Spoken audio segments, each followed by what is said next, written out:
used as for ashes. And as far as I know, there's no one buried there, but you know, that we've ever identified.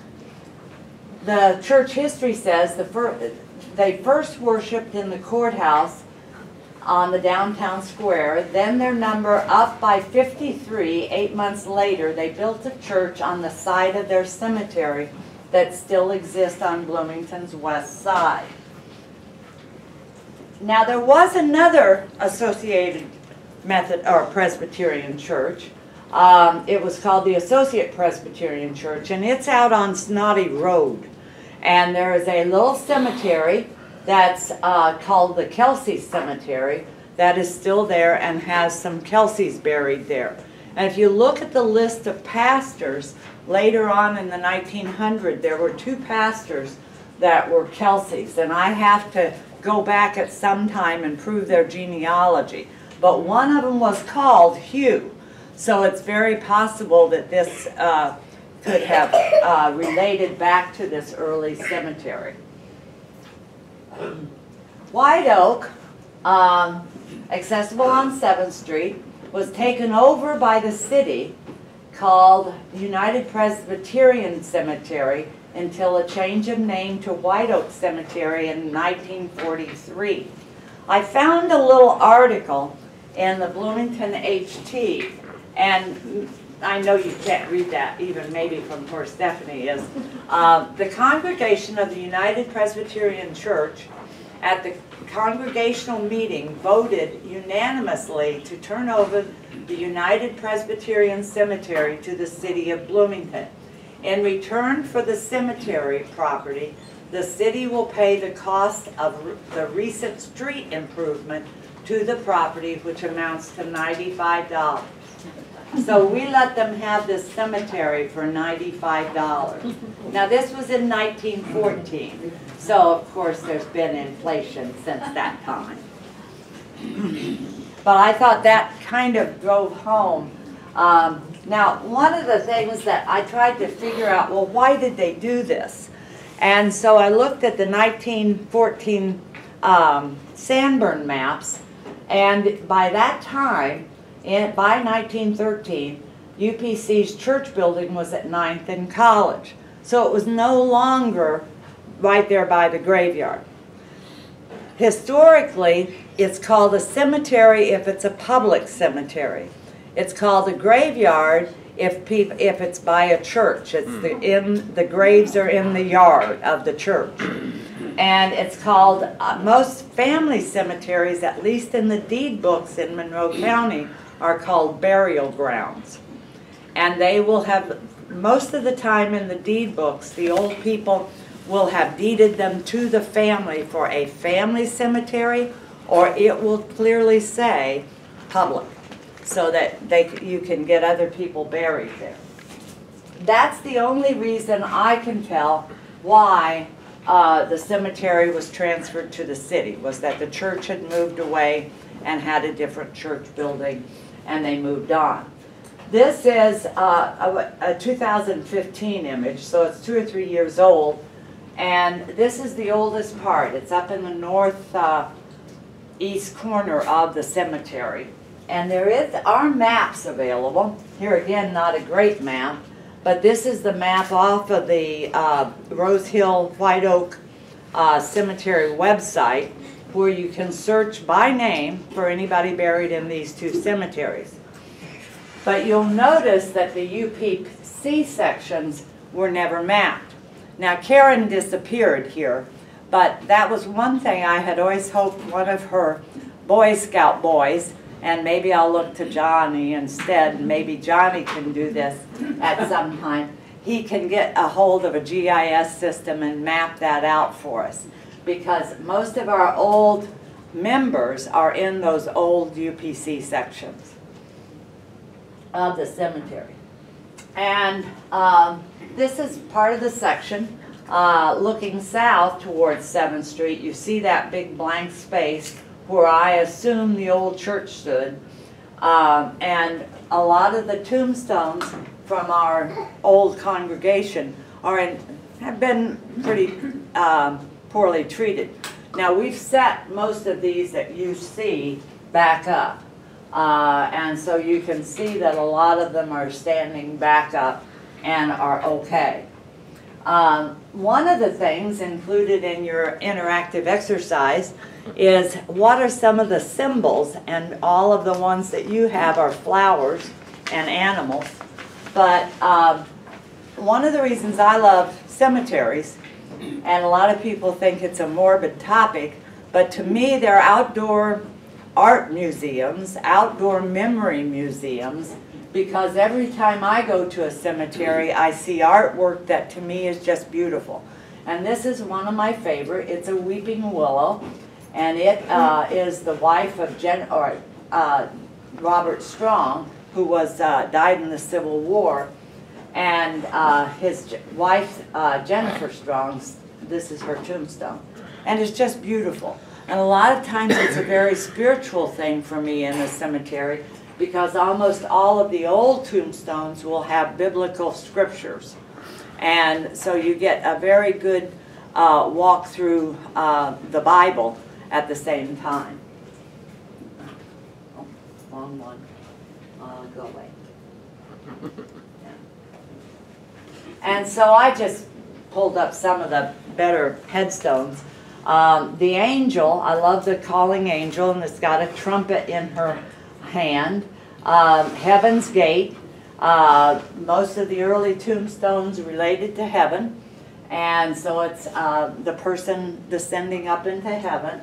And of course, one of my colleagues in the cemetery business takes only pictures of hands, and you can get a single hand pointing to heaven, or you can get the clasped hands and then a rose that's above.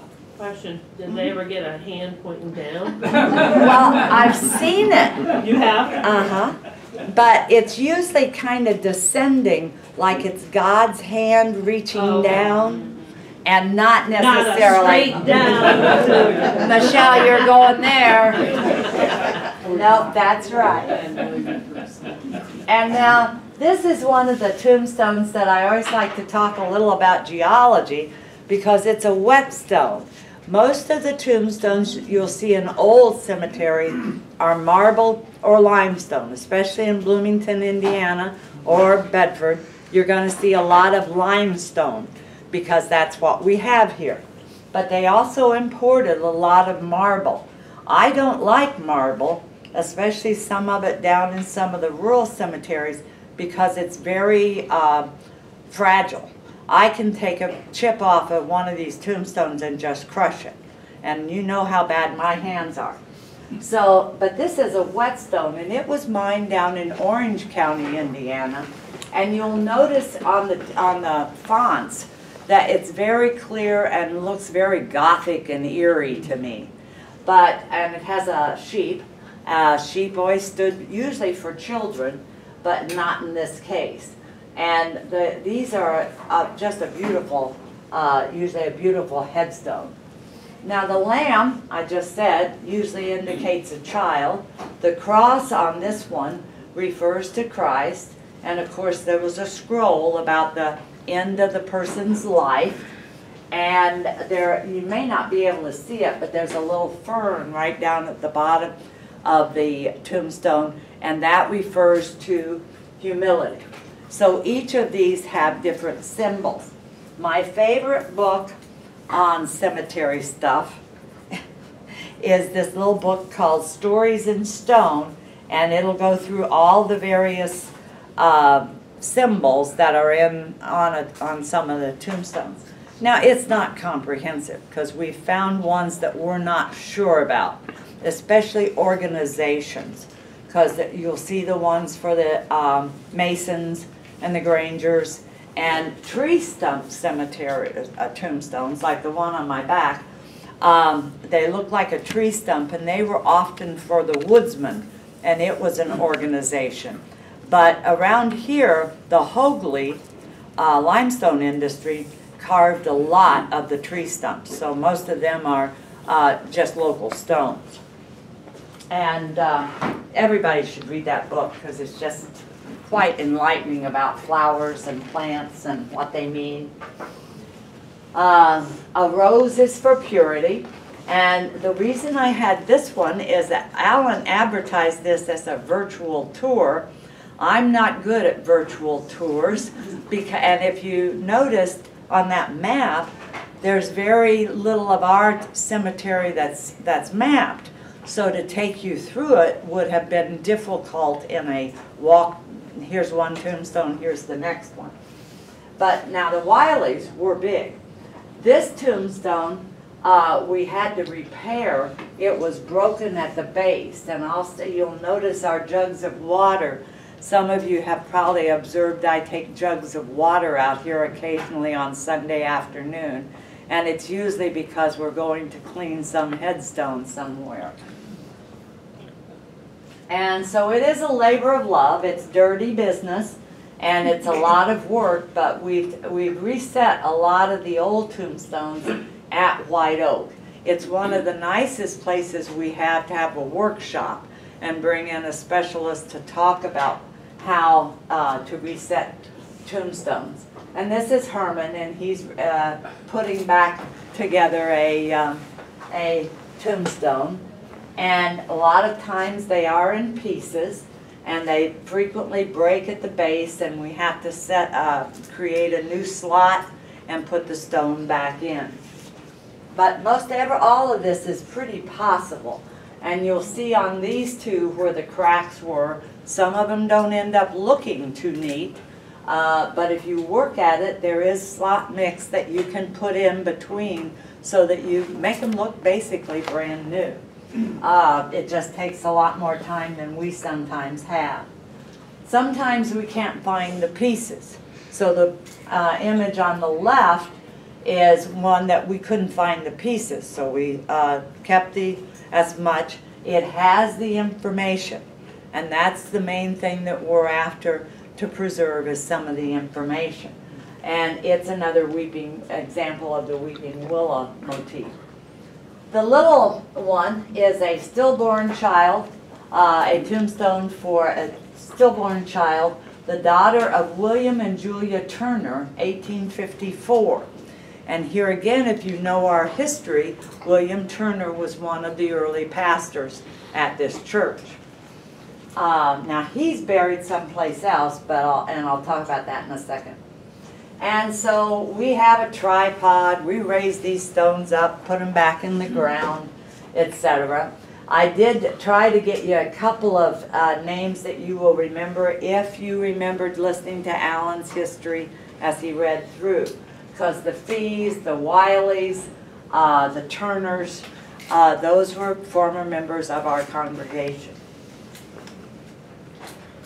Now, this is my danger, and Logan's here, so he's the one I can envision doing this. Although Johnny, I bet, could too, and Rachel, wherever she is. Don't ever climb on tombstones. They are made out of stone, and they're tremendously heavy. That's why we had the tripod to raise them up, because I can't pick these things up.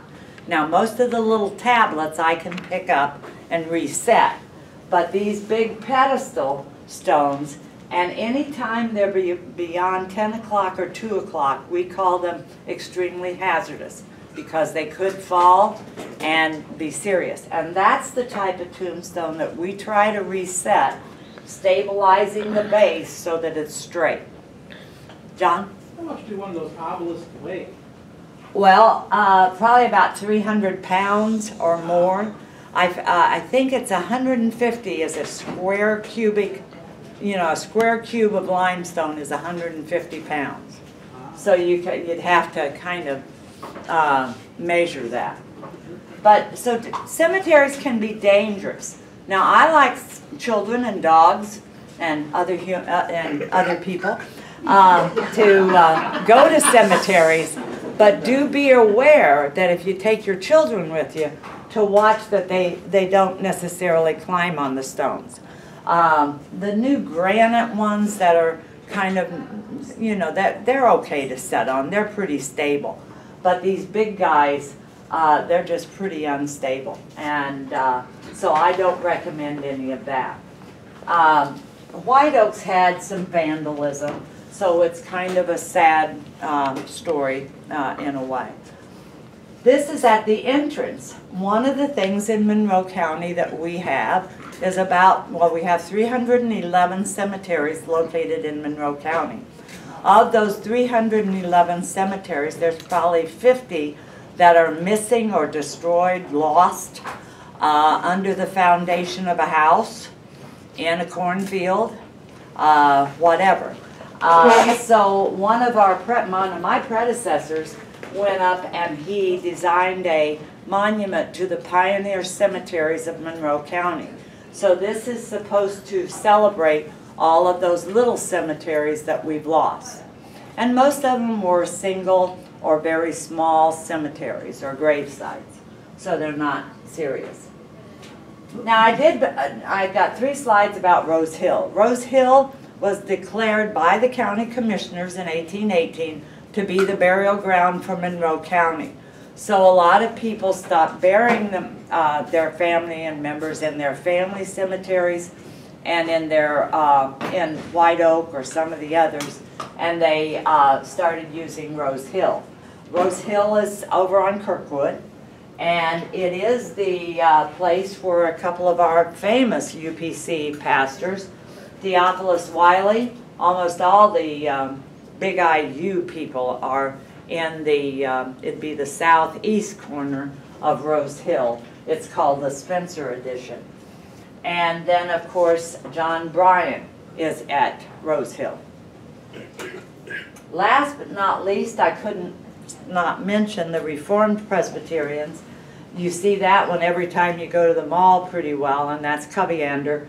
And it is a famous cemetery. And I took these photos one winter, and to me it's just, you know, the cemetery in snow. It's hard to catch because we don't get that much snow, and I don't like driving in snow, but that one was one of my favorites. So what am I asking you guys to do? Nothing really. I personally think that it would be worth having, and I'll set one out sometime if session approves, a donation can, because I think we are under some obligation to look at White Oak and to make a donation to the care of the cemetery. I would like you to visit it firsthand, especially the old section, because it is a beautiful place. Don't go because you feel obligated because you're a member of this church, but simply because it is a beautiful place. Then I will let you know if we ever have another work day there, so you can come by and see us work on these stones and take care of them. So my last thing is my little word of warning. First, do no harm. If there's a cemetery that you're taking care of or wish to be taken to care for, use no chemical, because stones are very absorbent. So don't use a lot bleach or any strong chemical. What would that do? It would destroy the stone. Gradually. They absorb this stuff, and then they hold more water, and they become more fragile, and they burst apart. They tell us not even to use Roundup or weed killer around the base because it can be absorbed into the stone. Now, a lot of that depends on the stone. Which stone are you talking about? But I just say don't use any. When we clean them, we use a mild mixture of ammonia and water, or one that the feds recommend called D2, and it's been specifically designed for cleaning headstones. Use only soft brushes, and that is like maybe a hard toothbrush, that level. There's brushes out in my car if you ever wonder what I mean by a soft brush. And try to work with somebody that's worked with headstones before for safety purposes. And like I said, do not climb, and be safe. Wear comfortable clothes and shoes, and watch out for poison ivy. Now you can probably say, well, you're not going to tell us to watch out for snakes. I think I've seen one snake in the 10 years I've been playing in cemeteries. So they're just not big on cemeteries that way. And that's all. There you go. Thank you. Now you have your quiz, and